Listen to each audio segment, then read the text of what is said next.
From the news building in London, this is Piers Morgan Uncensored. Well, good evening from London and welcome to Piers Morgan Uncensored. It's good to be back, but nothing saps the national libido more than the noxious sense that nothing is working. Most of us imagine that countries fall apart in violent shocks, like a stock market collapse or a military coup.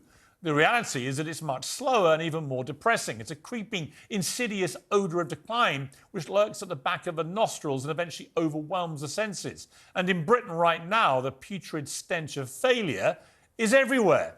Children return to school today, but thousands won't be, because dangerous, cheap concrete, ignored for years, has left school buildings in danger of collapse. Instead of fronting up on interviews on how she'd handle this massive crisis, the Education Secretary did this.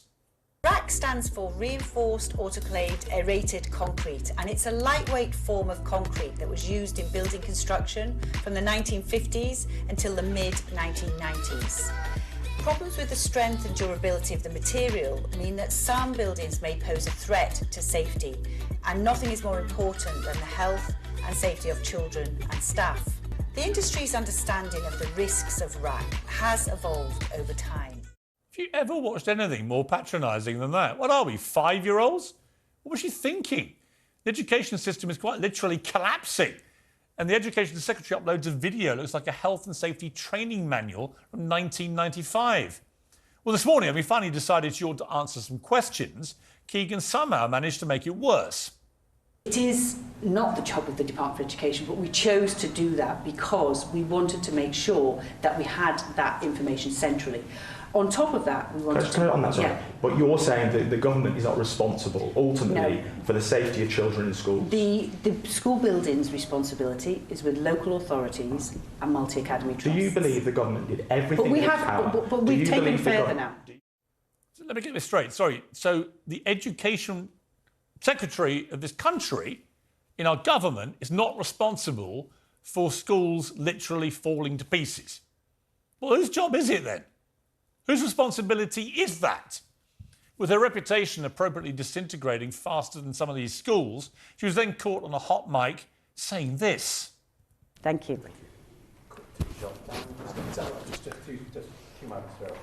Does anyone ever say, you know what, you've done a good job because everyone else has sat on their and done nothing? No signs of that, no? Well, no. With respect, Mrs. Keegan, we'll say you've done an effing good job when you've got off your backside and actually sorted this mess out. Crumbling buildings are the perfect metaphor for how most people feel about the country right now. And sadly for the government, it's not the schools. One hospital made from the same shoddy concrete says it can only treat fat patients on the ground floor in case they fall through the floors above.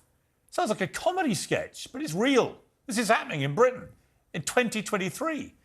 It feels like a country with neglected, failing infrastructure where national paralysis lurks around every corner. Lots like 250,000 people face travel chaos when the air traffic control system is brought to its knees by one single misfiled flight plan. More than 7.5 million people are stuck on the NHS waiting lists. Seeing a GP is like asking for an audience with the Pope. It rained most of the summer, but there's hosepipe bans in several places because our rotten water companies almost literally failed to fix the roof when the sun was shining. Our biggest supermarket chain says it's strapping body cameras on its workers because they're so worried about the rise in violent attacks on staff. Mortgages are rocketing, everyone's on strike, inflation is draining our wallets as toxic sewage drips into our seas. And you're more likely to strike oil than find a dentist. Against this backdrop, there's been a worrying rise in vigilantes. They've stepped in where police won't to shift eco-protesters off our roads, and they've taken to now ransacking the new ULEZ clean air cameras in London, which now bill motorists £12.50 a day for driving a Mercedes in older cars.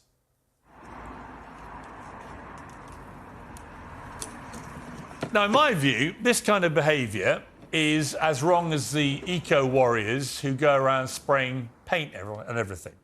It's not a symptom, though, of a sick country where people think that nothing works, including the police, and they're tired of it. So they're getting on with action themselves. Prime Minister Rishi Sunak took on a hospital pass of a job. No question. He has steadied the ship to a certain degree, but it'll take a lot more energy and more bold risk-taking if we're going to dodge the iceberg. The government thinks Sadiq Khan's air pollution cameras are so vastly unpopular, they could help swing next year's election back in his favour. But the only air quality they should be worrying about, honestly, is the stench of national decline.